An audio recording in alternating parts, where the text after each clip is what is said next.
রানীগঞ্জ বিধানসভার বিজেপি বিধায়ক পার্থ ঘোষ 30 তারিখে কেন্দ্রীয় রেলমন্ত্রী অশ্বিনী বৈষ্ণবের সাথে দেখা করেন।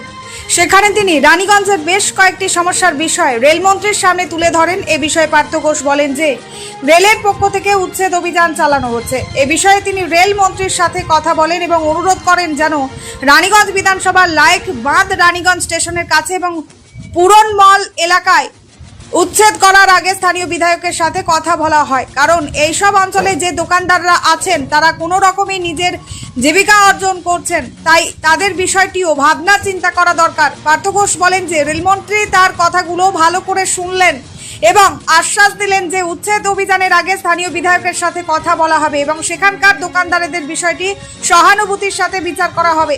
এছাড়াও পার্থ ঘোষ বলেন যে রানীগঞ্জ স্টেশনে বন্দে ভারত রাজধানী সহ বেশ কয়েকটি গুরুত্বপূর্ণ ট্রেনের স্টপেজ দেওয়ার জন্য তিনি অনুরোধ করেছেন।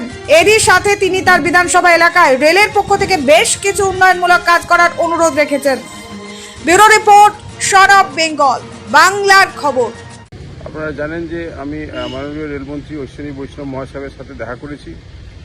দেখা করে আমি বিশেষ করে এই যে রেলের যে উচ্ছেদ প্রক্রিয়া চলছে আমাদের পুরনমল, তারপরে আমাদের লায়ক বাঁধ, অন্ডাল স্টেশন সংলগ্ন এরিয়া, এগুলো উপরে আমি বিশেষ করে জোর দিয়েছি।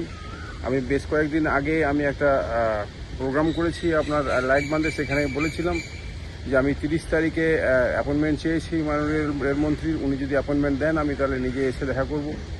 আমি নিজে এসে দেখা করলাম এবং ওনাকে বিশেষ করে article 39 of the constitution of India ওনাকে বোঝালাম এবং উনি অলরেডি জানেন ব্যাপারটা। সেখানে আমি ওনাকে বললাম যে লাইভলিহুড যদি স্টেটকে দিতে হয় তাহলে সেটা মানে স্টেটেরই দায়িত্ব এবং সেখানে লিখিত আকারে আমি বললাম যাতে উচ্ছেদ প্রক্রিয়া যেগুলো যখন হবে লোকাল এমএলএর সাথে যদি কনসাল্ট করা হয় এবং যদি তাদেরকে পুনর্বাসনের জন্য চিন্তাভাবনা করা হয়, উনি আশ্বস্ত করেছেন যে উনি পুরো ব্যাপারটাকে খতিয়ে দেখবেন এবং আইনসম্মত উপায়ে যেটা করা যায় উনি করবেন। বিশেষ করে রেলের আরও যেসব ডেভেলপমেন্টগুলো আছে, নতুন রেল চালনা বা নতুন যে আমাদের 4টে রাজধানী টাইপ ট্রেন যেটা আমাদের অন্ডাল রানীগঞ্জের উপর দিয়ে চলাচল করছে, 2টো রাজধানী, 2টো হচ্ছে আমাদের বন্দে ভারত, একটা হচ্ছে আমাদের জনশতাব্দী। তো এই ট্রেনের স্টপেজ এবং নতুন ট্রেন চালানো, নতুন রেল লাইন সম্প্রসারণ, বিস্তারিত ওভারব্রিজ যেখানে হয়নি সে ওভারব্রিজ বিস্তারিতভাবে ওনাকে লিখিত আকারে আমি দিয়েছি। উনি পুরো ব্যাপারটাকে খতিয়ে দেখার জন্য আশ্বস্ত করেছেন। অনেকক্ষণ উনি সময় দিয়েছেন এবং খুবই গুড রেসপন্স এবং পজিটিভ ভাইবস ছিল কালকে আমাদের এই যে মিটিং ছিল সেই মিটিংয়ে, এবং যেটা আমার মনে হচ্ছে ভালো কিছু আমি আমার বিধানসভার জন্য আনতে পারবো। আমি চেষ্টা করলাম, আশা করছি খুব ভালো কিছু হবে। নমস্কার। নমস্কার, আপনারা দেখছেন সন অফ বেঙ্গল, বাংলার খবর। সন অফ বেঙ্গলের মাধ্যমে প্রত্যেকটা খবর সবার আগে আপনাদের কাছে পৌঁছে দিই আমরা। সন অফ বেঙ্গলের প্রত্যেকটা খবর ফেসবুক, ইনস্টাগ্রাম এবং ইউটিউবের মাধ্যমে শেয়ার করা হয়।